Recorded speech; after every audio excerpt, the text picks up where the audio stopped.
তবে এই ঘটনায় অনেকে খুশি হয়েছেন। এই ঘটনার তীব্র নিন্দা জ্ঞাপন করছি। কারা খুশি হয়েছেন? আমি দেখছি যে যারাই খুশি হয়েছেন সবাই বেশিরভাগ এখানে হচ্ছে আওয়ামী লীগের সাপোর্টার। আর এই খুশির পিছনে একটা কারণ হচ্ছে গেল কয়েকদিন আগে বিভিন্ন জায়গায় সাবেক প্রধানমন্ত্রী শেখ হাসিনার ছবিতে জুতো নিক্ষেপ, থুথু বা সেখানে নানান ধরনের প্রাকৃতিক কর্মকাণ্ড করা, এগুলোতে এক ধরনের মজা পাইছিল আপনার যারা শেখ হাসিনা বিরোধী যারা বাংলাদেশের রাজনীতি করেন তারা। আর ডক্টর মোহাম্মদ ইউনুস এবং শেখ হাসিনা হচ্ছে কি বলা হয় যে ধরেন দা কুরাল সম্পর্কে ছিল। তো এখন ডক্টর মোহাম্মদ ইউনুসকে যদি নিয়ে কেউ কোনো অপমান করে, অসম্মান করে, এতে আবার আওয়ামী লীগের যারা ফ্যান ফলোয়ার তারা খুশি হয়, কিন্তু আমি জিনিসটাতে খুশি হতে পারলাম না। দিন শেষে তিনি কিন্তু আমার দেশের এই মুহূর্তে প্রধানমন্ত্রীর জায়গাটাতে আছেন। প্রধান উপদেষ্টা মানে প্রধানমন্ত্রীর জায়গা। সো একজন বাংলাদেশি হিসাবে ক্ষমতায় আওয়ামী লীগ থাকুক, বিএনপি থাকুক, জামাত থাকুক, বা ডক্টর ইউনুস থাকুক বা কালাচোরাই থাকুক, আনটিল তিনি আমার রাষ্ট্রের প্রধান হিসাবে আমার দায়িত্ব হচ্ছে তাকে নিয়ে যদি দেশের বাহিরে যেখানেই কোনো ঘটনা ঘটে সেটা নিয়ে প্রতিবাদ করা।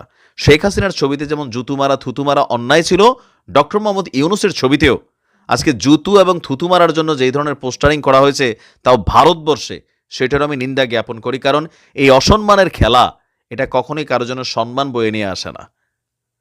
আপনি অন্যকে সম্মান করতে হবে, আপনার অপছন্দ হতেই পারে। দর্শক, আমাদের বাংলাদেশ এবং ভারতের মধ্যে যখন উন্মাদনা চলছে, পশ্চিমবঙ্গ এবার সকল কিছুর মধ্যে রেকর্ড ভঙ্গ করেছে। পশ্চিমবঙ্গের শিলিগুড়ি, আপনারা অনেকেই এলাকাটা চিনেন, পর্যটন ভিত্তিক একটা এরিয়া।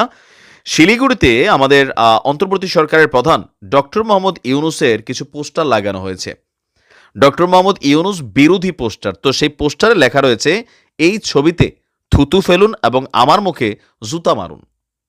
চিন্তা করেন কত বড় বেয়াদবি কর্মকাণ্ড। স্থানীয় যুবক বলছে বাংলাদেশের সংখ্যালঘুদের উপর নির্যাতন চলছে। ইউনুস সরকারের উপর তারা ক্ষিপ্ত কেন? কারণ সরকার তাদের নিরাপত্তা দিতে ব্যর্থ হয়েছে। তুরা এসা দেখছস? ভয়েস অফ আমেরিকার রিপোর্ট দেখছো? তোমরা তোমাদের মন মতো মিডিয়ার প্রচারণা ইউটিউব সোশ্যাল মিডিয়া প্ল্যাটফর্মে যা আসতেছে দেখতেছো, খাইতেছো, আর এগুলা নিয়ে আমাদের একটা অস্থির পরিবেশ তৈরি করছো। তারা বলছে যে এছাড়া বাংলাদেশে ভারতের পতাকা অবমাননা করা হয়েছে। এটা অবশ্যই হয়েছে, আমি সেটার নিন্দা জ্ঞাপন করেছি। বাংলাদেশের পতাকায় যখন কেউ হাত দিলে আমার কলিজায় লাগে, ভারতের পতাকা হাত দিলে তাদের দেশের 147 কোটি মানুষের কলিজায় লাগবে যে যেই দলেরই রাজনীতি করুক এটাতে কেউ আপোষ করবে না। এটা অবশ্যই আমাদের দেশের যে সকল ছাত্ররা এই কাজটা করছে এদেরকেও শাস্তির আওতায় আনা উচিত, পাশাপাশি ভারত সরকারেরও শাস্তির আওতায় আনা উচিত যারা আমার দেশের পতাকাকে অপমান করছে। কারণ এই জিনিসগুলা একটা সহিংস পরিস্থিতি তৈরি করে ফেলেছে। এদের বক্তব্য হচ্ছে এই সকল কারণে বাংলাদেশের সংখ্যালঘুদের প্রতি সহমর্মিতা জানিয়ে ডক্টর মোহাম্মদ ইউনুসের এরকম আপনার পোস্টার তৈরি করে তারা এই কাজগুলা করছে। ভারতের আগরতলা থেকে শুরু করে আপনি দেখেন বিভিন্ন জায়গায় ভারতীয় সংবাদ মাধ্যমগুলোর ছড়ানো গুজবের জেরে তাদের দেশের মানুষ বাংলাদেশের হাই কমিশনে বেশ কয়েকটা জায়গায় অভিযান চালিয়েছে, সীমান্তে এসে কাহিনী শুরু করছে। যদিও ভারতের পররাষ্ট্র মন্ত্রণালয় বলছে যে আমরা দুঃখজনক, এটা উচিত না। তো এই অবস্থায় আপনার আমরা যদি দেখি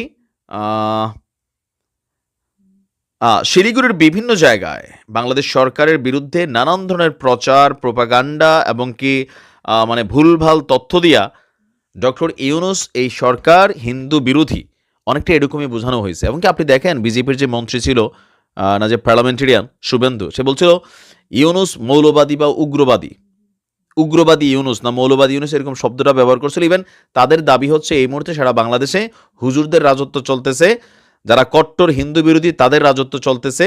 আর এইটার ইস্যুটাও আসছে আবার যে ইস্কন ইস্যুতে সারা বাংলাদেশ থেকে যে রাজনৈতিক দলগুলো বিভিন্ন জায়গায় জুমার দিন প্রটেস্ট হচ্ছে, এগুলোই কিন্তু তারা দেখছে। আর তাদের দেশের মিডিয়া তাদের মন মতো করে নিউজ করার কারণে রিয়েলিটিটা এখানে পিছনে চলে যাচ্ছে।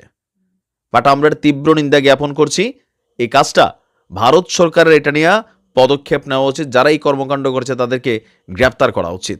আর দিন শেষে আবারও বলি, বাংলাদেশের রাজনৈতিক ইতিহাসে যেই সকল মানুষগুলা অন্য দলকে অপমান করেছে, অন্য কোনো নেতৃত্বকে অপমান করেছে, তারা দিন শেষে কিন্তু নিজেরাই অপমানিত হয়েছে, হয় নাই?